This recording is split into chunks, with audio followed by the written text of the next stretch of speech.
I was mic'd. Hi, welcome F3 Naperville. Chaps, you can hear me, right? Yeah, I was gonna say I can see your mouth moving, but I do not hear you. I was actually talking. Something that us Bobs are used to, right?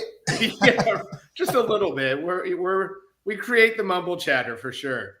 I try to keep up with. I feel I can never keep up with your mumble chatter. I try to. I just something like I aspire to what I see. Like I saw the first time when you and Cbus were mumble chatting, and I'm like, I aspire to that. Yeah, so I feel like Columbus and I, we kind of when we're together, we kind of just open our mouth and we don't know what's coming out, but it's classic. It's good And it's stuff. definitely not PG-13. No, no, it's not. No, No. it can get out of hand within 30 seconds for sure. Where did you post today? Did you post today? I did, yeah. So I posted twice. I double tapped. I went to Tenacton's birthday queue. All right. There's so many birthday queues. I feel like every time I'm on here, I'm like, I went to a birthday queue. So I went to a birthday queue for Tenacton at the complex, and then today after that, I went to late start Outpost, which is at 6:15. All right. So I actually led that workout, which was a good one. What did you do? So I actually did something because I knew we had Hootie coming on today. It was Hootie inspired. It was a workout that I got from him where we go around in a lap and we do burpee broad jump for a lap. All right. We do bear crawl for a lap. We do lunge walk for a lap, and then we run, and then we keep doing it over and over. That sounds like fun. Like no, like literally, that does sound like fun. Yeah. So it was something that I learned from Hootie at Iron Lion, but he's like next level.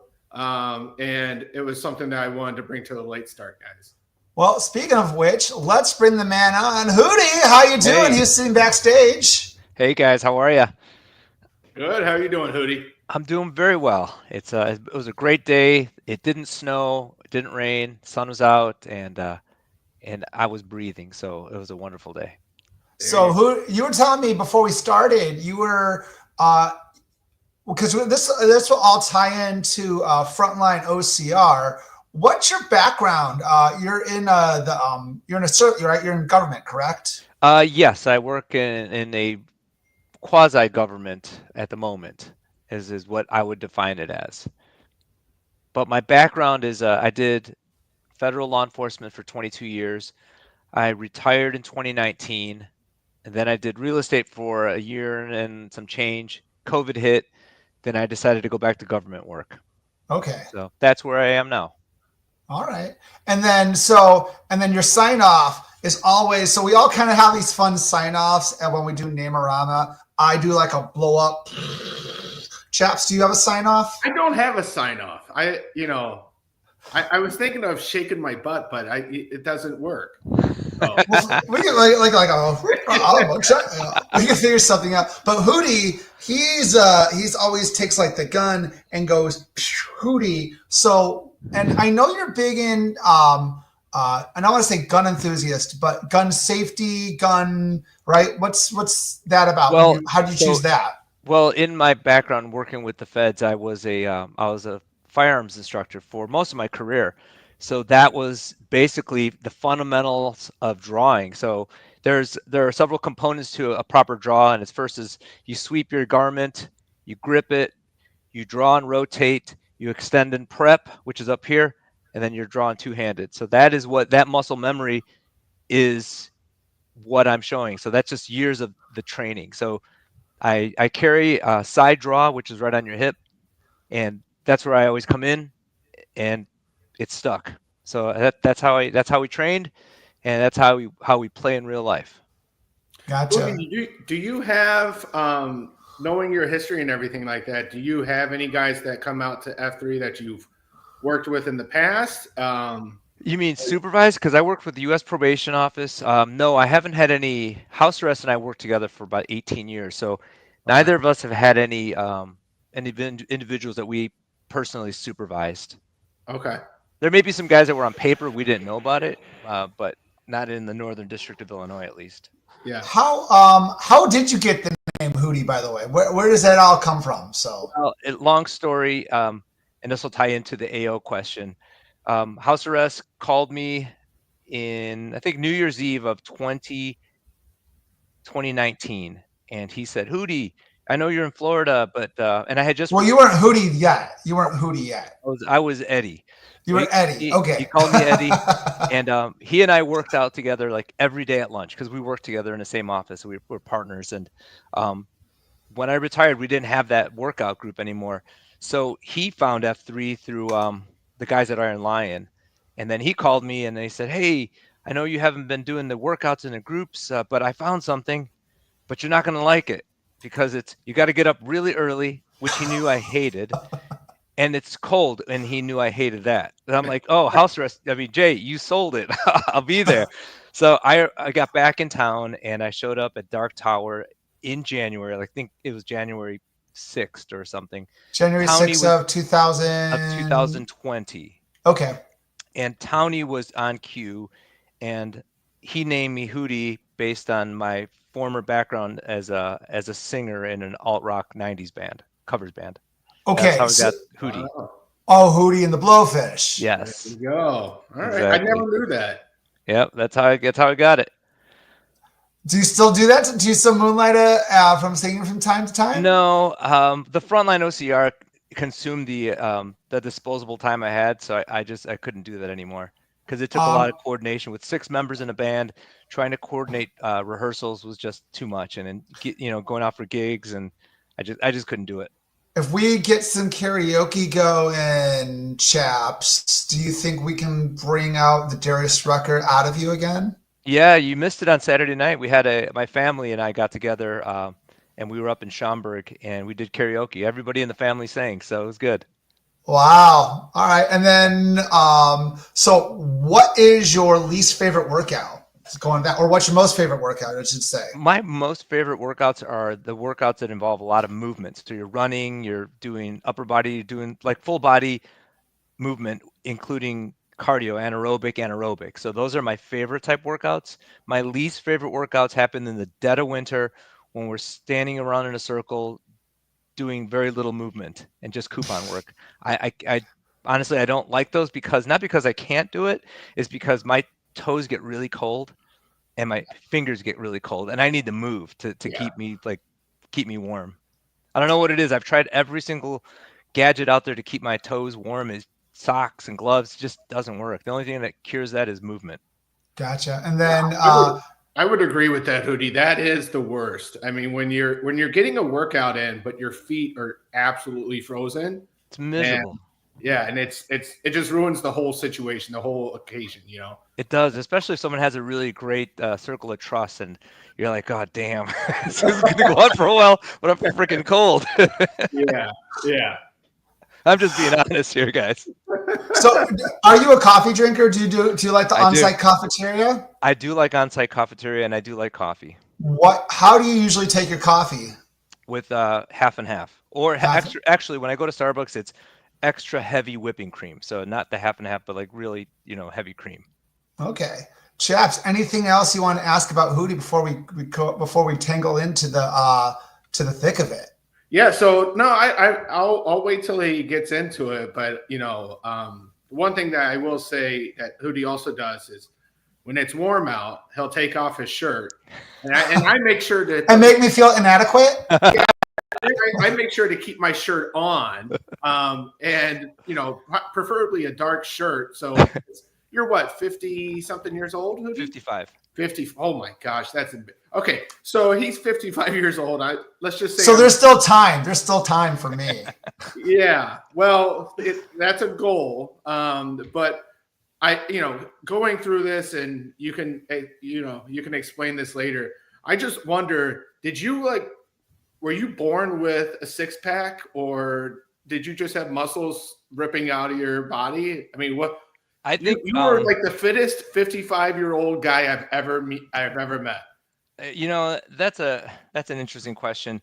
My first weight set, my father purchased for me. I still have that too, my barbell set.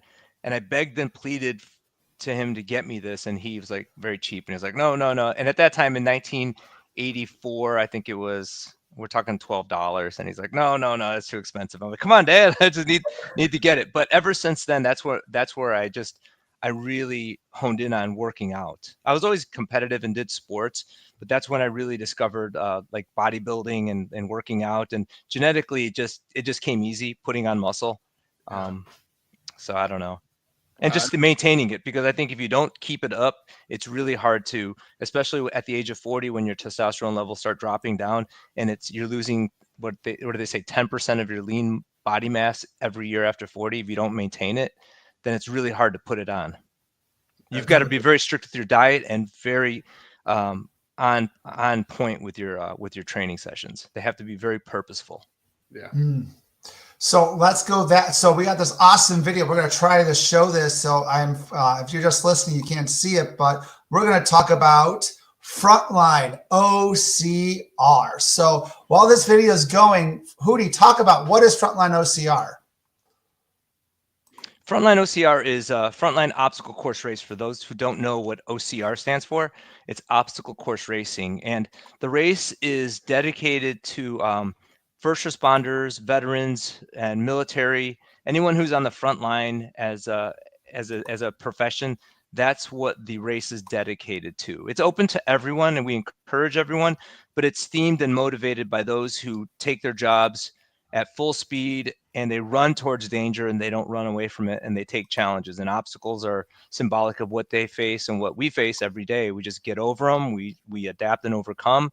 We use teamwork to be successful. We build community, very similar to what F3 is all about. It's building community and accomplishing things that you normally wouldn't be able to do if you didn't step out of your comfort zone, which I think, again, encapsulates what we do at F3.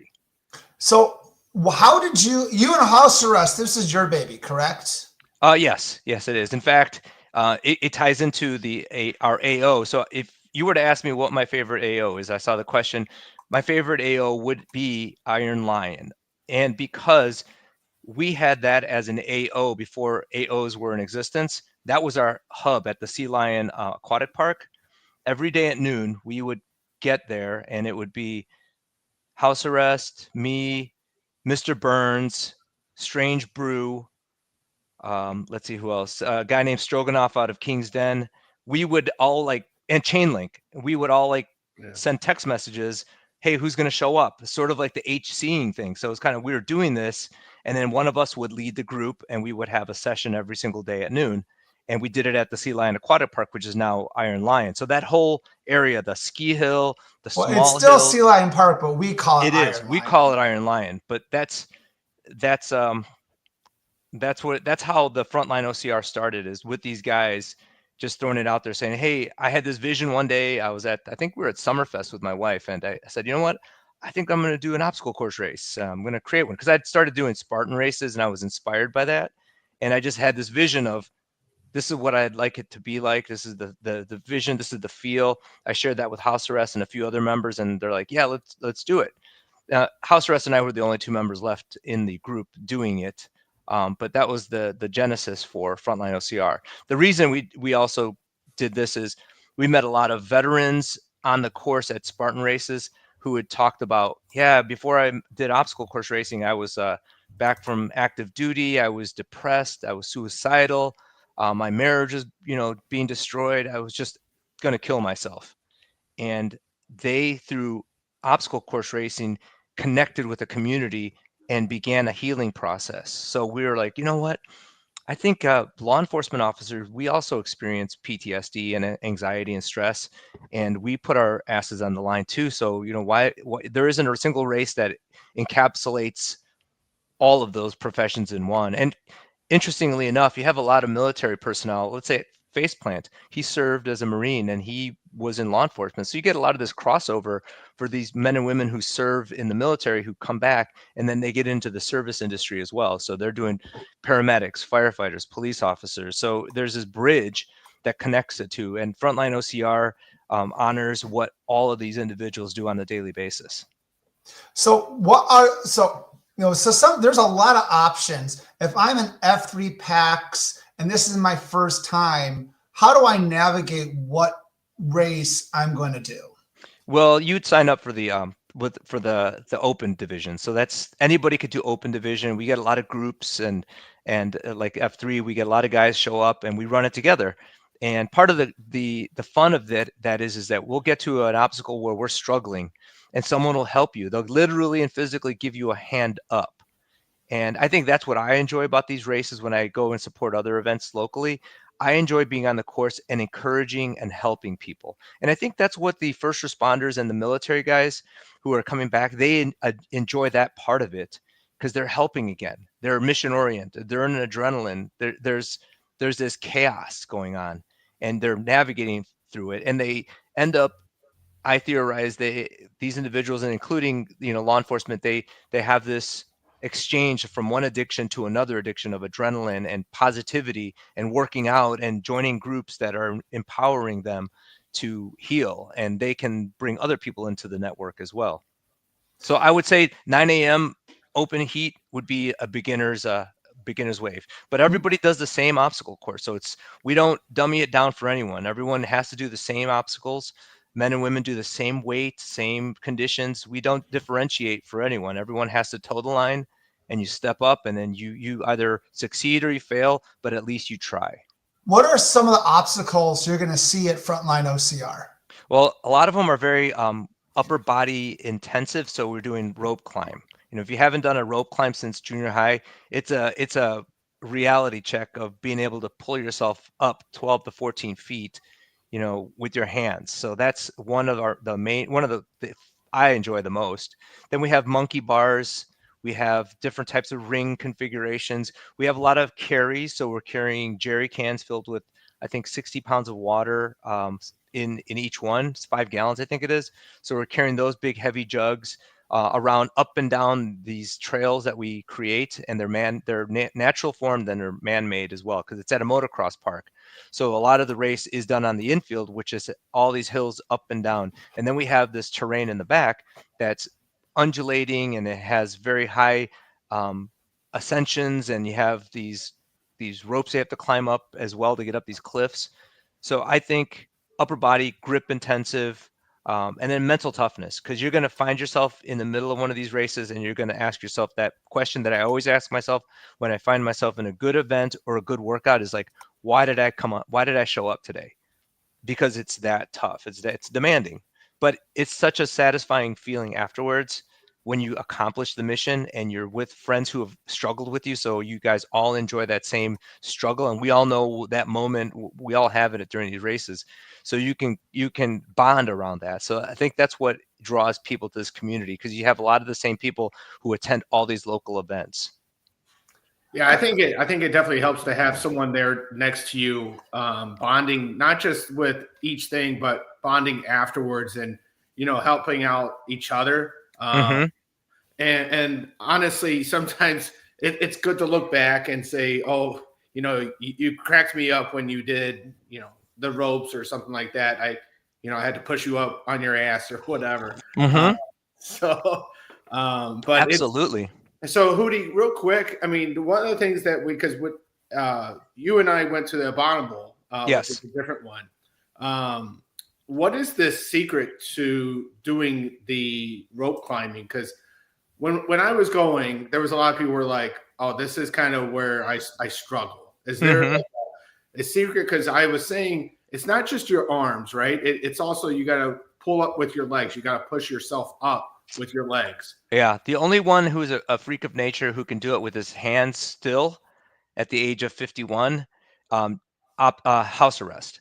That guy, yeah, he can climb it like a monkey. He's just like, just hands only. But for the regular people, we have to use our hands and our feet. So there's definitely a technique, and it's funny because that was the obstacle that crushed me when I went to my first Spartan race. I went by myself because no one wanted to go. I couldn't find anyone, so I ventured out to this race by myself for Spartan. And I was humbled because I thought I was going to go in and win the race. I thought I was going to just beat everyone's ass. I was very, very humbled because it was a lot tougher than I thought. It was grueling. And that rope was covered in mud. You had to climb out of a mud pit. And it was like maybe 12 feet in the air. and I failed with just like maybe a foot to go trying to hit the bell, and I fell and hit the water. And I swore at that moment that of all the obstacles, I would become very good at climbing the rope. And I mastered the technique and it wasn't just upper body. You had to use your feet, you had to use your arms. So definitely there's a learning curve, but it can be learned, and it's a lot of it is technique. And how long, maybe I missed this, Hootie. How long have you been doing this? When did you start this? 2020, 2019? We started the first race was 2016 or 2017. I think 2016. Okay.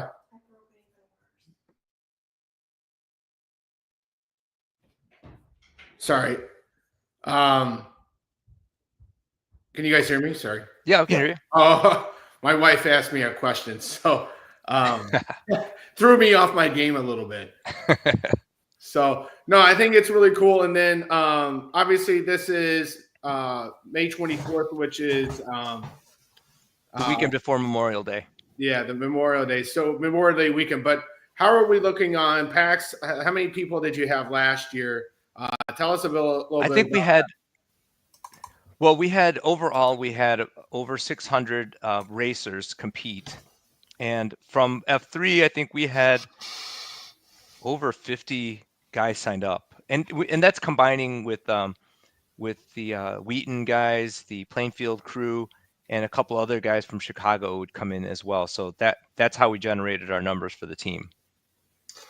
And then right now, if they sign up, what's the there's a coupon code, right? Right now, if they sign up on frontlineocr.com. Yep, they sign up on frontlineocr.com, and if they use the F325, they'll receive a 25% discount on their race. And guys, don't forget, signing up for Frontline OCR is worth linking game points, and also volunteering with Hootie or helping them out. So what are some of the ways, and we can talk about this more when we talk about linking games, what are some of the ways PAX can volunteer or help you out with Frontline OCR? Well, the biggest help we can get right now is obviously getting registered. But one of the biggest needs we have is during the build week, like Monday through Wednesday, when we're getting the main construction done. And you don't have to have a background in construction. We just need guys to help carry stuff. We have people clearing brush, making the trail. So with weed whackers and such, we just need hands and people who are willing to work and get a little dirty, getting the job done. That's our primary need right now, is getting registrations and also getting help with the building of the course.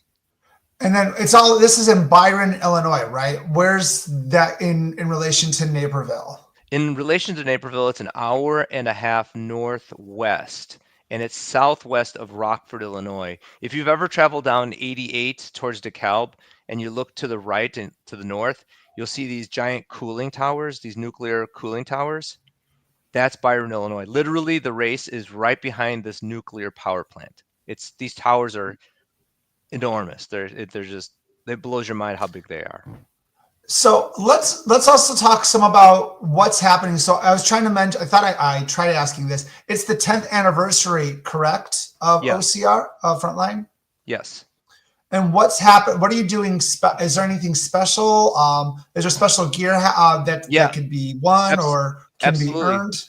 Yeah, right now we're in the middle of finalizing the design, which is on the screen right now. So we're going to do a black on black t-shirt. It's a limited edition. So what we'll do, and we're going to determine what the donation amount is. So if you make X amount of a donation, you'll get one of these shirts. So that is the special promotion that we're going to be launching in the near future. Is it going to be a poly blend, or is it going to be like a dry fit shirt? It might be a poly blend, most likely a poly blend. Just to kind of show off and relax, to kind of show that that you did the OCR and how much of you're of a badass, right? Well, that one you get that one for making a donation, but the shirt that we'll have for the actual race to finisher shirt will be a unique design. It'll be in commemoration of the U.S. Navy, so the colors will be similar for the Navy. So yeah, anytime you see someone wearing one of those shirts, you know that they did a very difficult race. In fact, any newcomers that come to our race, they're like, that was the hardest thing I ever did. And then they go to other races and they're like, oh, you kind of, that's the bar right there. It's set very high at Frontline. So when you go to other races, they're very much doable. talk about what is the 10th wave medal honoring. And this year, and you're always doing a different branch of service. Yeah, each year we honor a different branch of service or a sector of public service, such as police or firefighters, paramedics. This year we're honoring the U.S. Navy. So what you see in the frame is a Navy cross design. So it's inspired by that. It's not a replica.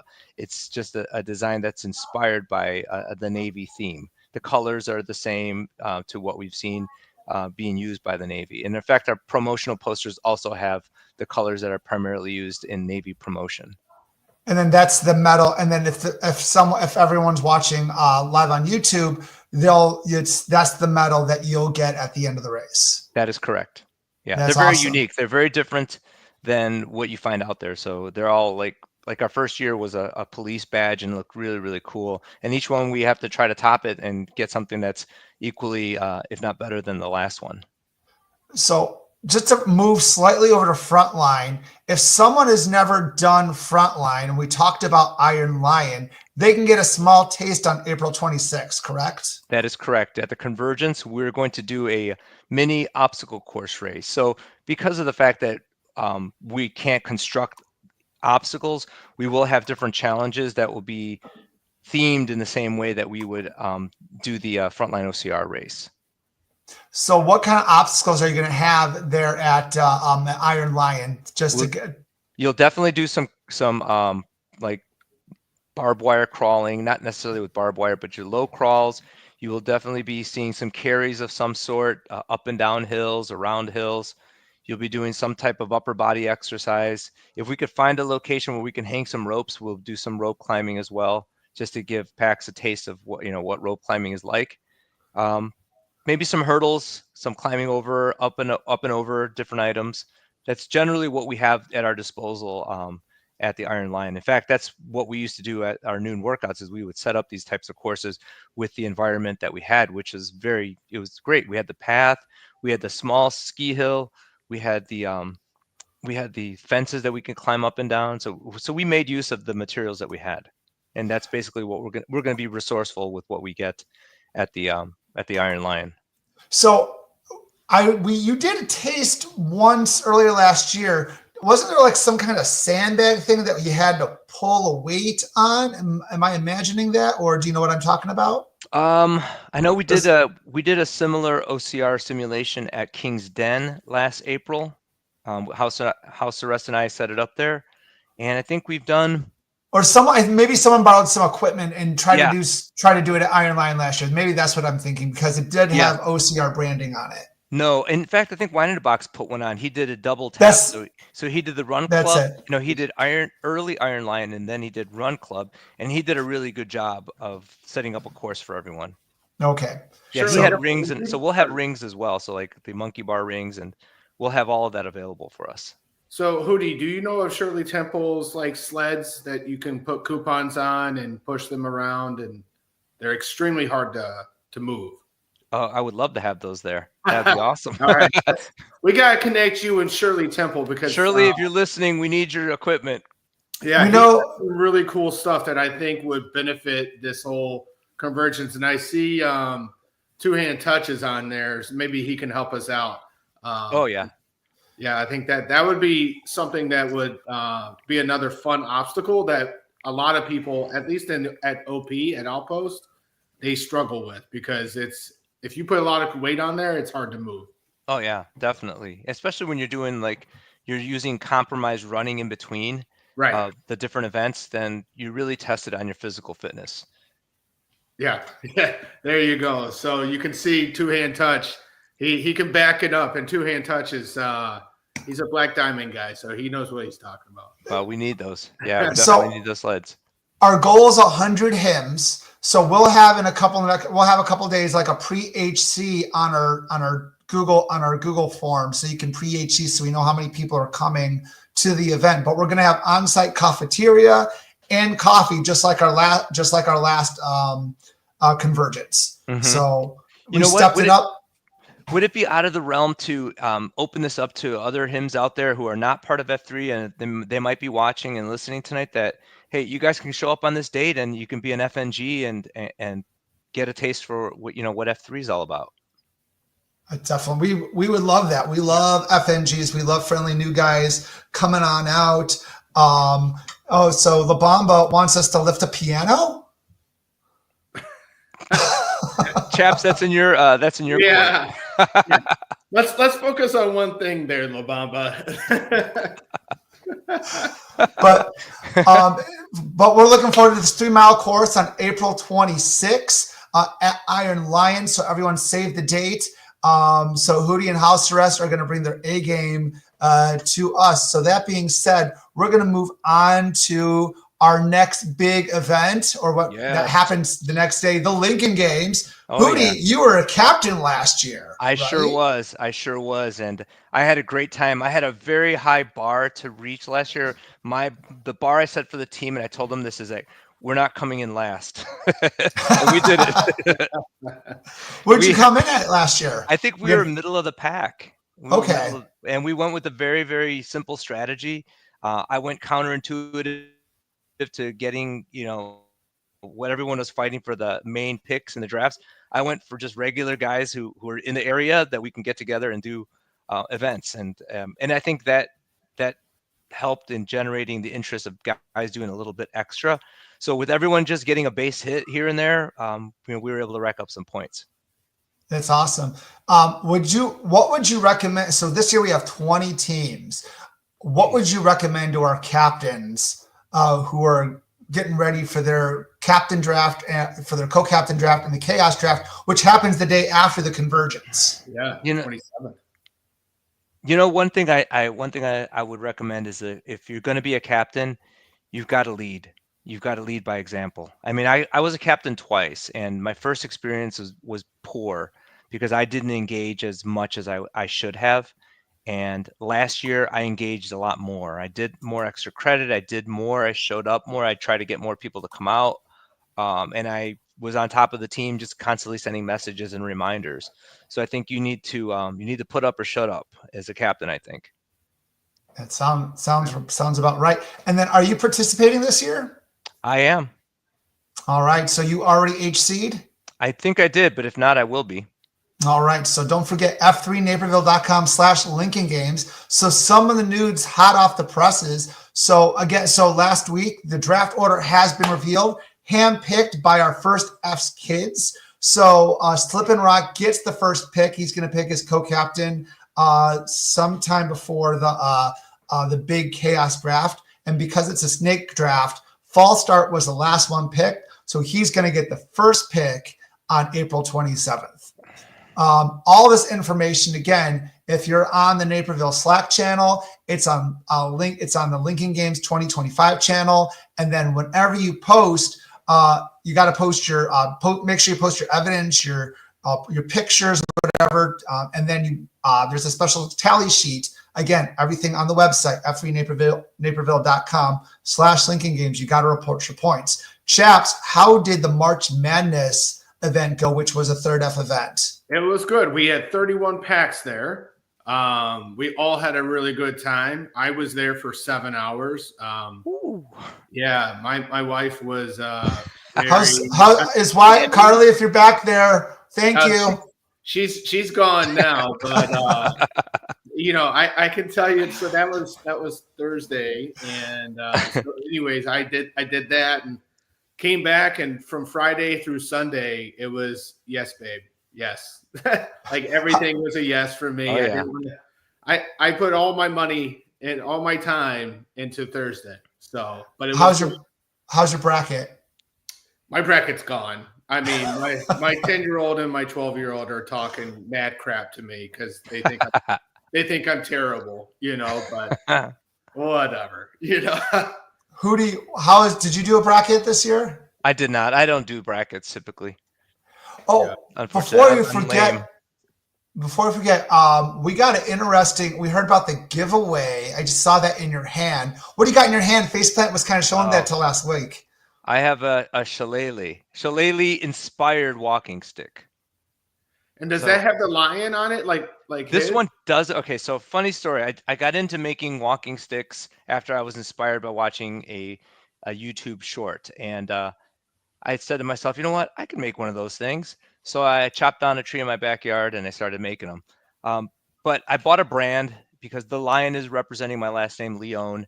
And I found that sometimes you can't force the stick into different shapes. You can't force a brand on it because the brand won't come out well. So I've been selective on when I can do brands. So I'll show you one that came out really, really nice. This one has, I don't know if you could see it as closely, but this one came out Oh yeah. quite exceptionally. There you go. Nice. And this is made out of buckthorn, which is abundant and it's invasive and nobody wants it. And it has beautiful bark.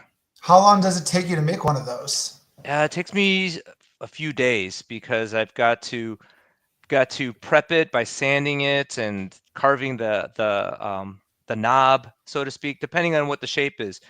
So this, like for example, this one took me several days because I had to sand it, then I had to oil it, then I had to shape the knob here, and then I had to polyurethane it. So you have to let that dry and to get the ferrule on. The ferrule is probably the most tricky part to get on there because you've got to really get it in there without splitting the wood. So a lot of these little things I'm learning. It looks like it has a horseshoe at the top there if you rotate that. Yeah. Yeah. And that's just the natural root formation or branch formation. And I didn't know this, but any knots you see in wood, that's where a branch used to be. So it's kind of interesting that would be a knot. If it was on someone's wood floor, that's what a knot is. Are you selling those? Are you giving those away? No, I'm selling them. Yep. My wife is actually creating a website, and the brand is going to be called Blackthorn and Bramble in honor of blackthorn, which is the traditional wood that's used in Ireland to make shillelagh. So we have buckthorn, so we're going to use buckthorn, but it's inspired by the blackthorn. So that's going to be online soon. My wife's handling all that. I'm just the production guy. I'm sure you like that. Oh, I love it. Just like it. That's a great partnership. She handles the business side. I handle the carving and the wood making. Yeah. So hot off the presses today from our third F Gobon. Ukulele wants to buy a stick. I want to buy a stick too. So I'm looking forward to that link. You can't hit people with it though. Tell Ukulele you can't hit people with that stick though. I have a feeling he'll hit me with that thing. It's good in case you need to hit somebody. I carry it in Chicago when I go downtown, and if I'm not carrying a weapon, this does just the trick. People give you funny looks, but who cares? I've got a stick. Yeah, there you go. Just like FDR, walk tall and carry a big stick, right? Or am I quoting that wrong? No, you're right. Speak softly, carry a big stick. There you go. But as I was saying, so hot off the presses today from Mud Gear, so the Mud Gear Lincoln Games gear is now available. So our link is on our website, f3naperville.com. Goldbond already posted links on the gear channel and on Lincoln Games channel too. So there's a white logo on our typical colors on tank tops, t-shirts, long sleeves, hoodies, and this year he has white clothing with a black logo. Oh, nice. So something different for everyone. So again, that's all on through Mud Gear right now. We are going to do team shirt. We are doing team shirts again. That information will be coming soon once we get all the logos in from the captains. I know they're working hard with AI making those images. And I know there are hats coming soon. So I know Goldbond's listening and they have 10 days from today to order their stuff. And then if they if they want to get a bunch of hems together, they get the order under $75. Shipping is going to be free. And if going forward, if we can make 12 orders, then the Lincoln Games logo will be available for stock for their stock items going forward forever. If you guys didn't know that. So once the logo gets made 12 times, it's on mudgear.com forever in selective gear. So that's coming soon. So anyone wants any Lincoln Games gear, now's the time you order it. It'll be here just in time for Lincoln Games. So, I got something from Goldbond. He says, hats will be fire. Check the Black Hawk and Osprey. So that's on mudgear.com. Again, he posted that link in the Third F channel. So anything else? So Chaps, our upcoming second F events. So we continue to have a lot of people attend our second F lunches. Our next one will be at Empire on April 11th. And then, as we were just talking about, we have a lot of stuff going on in April. We got obviously the second F lunch, we got OCR, and then we've got the Lincoln Games draft happening the 27th. So that will be exciting. And then on top of that, we also are going to do pre-HCs for the golf outing, which will be July 25th, which is the same day as Happy Gilmore 2 premiere. So that will be fun. Well, so Hootie, if you can come out, that would be great. We are going to have a Happy Gilmore hole that you will actually putt with a hockey stick. Okay.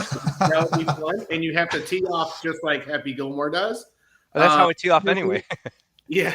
And then we also have a holiday party. One of the other things that we're also going to have this year that we will get a pre-HC for is we're going to do a paintball event in November, November 9th. And that's something that's going to be really exciting. I know that Blues Clues has been really pushing for that. He was talking about how he's going to dress up like Rambo. So with the black tank top, because those paintballs are going to hurt more. Yeah. I don't know if I want him on my team or if I do. I don't know. I have a feeling if I don't shoot anybody, he's going to shoot me. But it should be a good time. There's a lot of fun stuff. So. And then, so just a couple other things. So, are you guys posting tomorrow? Possibly. Were you guys posting? Run Club, Dark Tower. Okay. So I'm actually going to take a smart sack day. So I've been doing, I think, 30 in a row or something like that. Ooh. Wow. How's your body holding up? Yeah, that's why I need a day off. I'm just so tired. So yeah, no, and it's those double taps that will get you too. Oh hell yeah! Yeah, I mean, you were talking about it being cold. As you guys know, it was snowing at some of them, and then you get snow on you. You go somewhere else, and then you have that cold sweat that you're working out in, and you're just freezing by then. It's like, this is not fun. So, but we still do it and got through it. I just need a day off. So I think I'm just going to sleep in, and hopefully my wife will appreciate that I'm still there. Heck yeah, man. So sometimes you need to decelerate to accelerate. I know you don't have to push all the time, but you got to listen to your body. Or like House Arrest likes to say, he has house arrest isms, and one of them is, it's what does he say? Take care of your body so your body can take care of you. So that's what he always says. Yeah. Yeah. I think the only thing we got is going May 3rd. Geneva is having a community packing event. See HH Greg on the Third F channel in our Slack for more details on how you can support F3 Geneva and their packing event happening this May. Guys, anything else I missed? Anything you guys want to say before we sign off? No, it's been a blast. You guys are doing a great job with this production. It's entertaining. It's engaging. It's informational. So I think I appreciate being here, being able to speak with everyone. And again, everyone can sign up for Frontline OCR at frontlineocr.com and use the coupon code F325 for 25% off. So guys, just on that, it's a two-way street here. So every time you sign up, we do a donation back to the foundation. So, it helps everybody by signing up for this event. So come on out, guys, give it a try, step out of your comfort zones, and let's get going. So and everyone, what he's referring to, F3 Naperville, the foundation, they kind of help us with all the background stuff. So they help run the website. They help run when we need to collect money. They're in the background. They're doing all this stuff. So us as men can have these small groups and keep the second, third, and first F stuff going around. So we appreciate that, Hootie. Thank you so much. Yes, no, you're welcome. So that being said, guys, you guys have a good night, and we'll see everyone. Before I forget, so we're going to take a break next week because Chaps is on spring break. I think I'm going on spring break. I don't know. Maybe I'll just be on here randomly talking to people. I don't know. But we're probably going to take a break. But upcoming people, we got Two Hand Touch. our Nantan. We're going to interview him. We got Peptides. He's going to talk about nutrition leading up to the Lincoln Games and during the Lincoln Games. And Lambeer, who is also one of our HIMs, he's going to be talking about, and we're going to previewing the T-shirts for the Lincoln Games that you can buy through his Frontline shop coming up in April after the draft. So, guys, thank you guys so much for coming, and we'll see everyone in the gloom. Okay. All right. Take care, guys. See you guys. Thank you.